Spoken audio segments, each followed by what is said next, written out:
My name is Mimi Steele. I have some questions. How will neighborhoods this time around get local representation instead of discovering by surprise that they've been nominated for high-density growth? How can neighborhoods that don't want high-density growth, that may happen to be near transit, opt out? You never give us an opt-out option. You only give us a set of 4 or 5 options and say, which of these do you want? Maybe we want none of the above.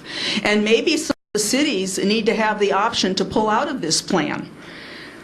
How will local residents this time around have the more significant representation that they merit on the local land use decisions over and above the voices of minority groups that seek to impose alternate visions on their neighborhoods, but who may not live in those neighborhoods and may be a small number? What will the process be this time when a comment is made on the plan by a resident?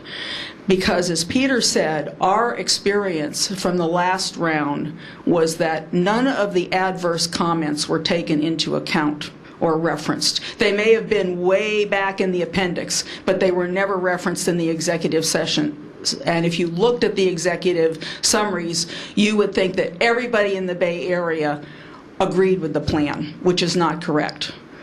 Finally, on the issue of outreach, you know, if this were Fleet Week, everybody in the Bay Area would know all about it.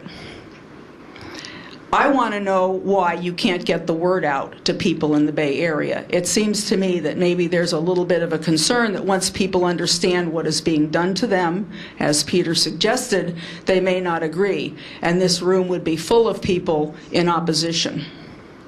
So how are you going to get the word out meaningfully instead of just going to several of these NGOs that are profiting from getting grant money from you in order to conduct these outreach programs?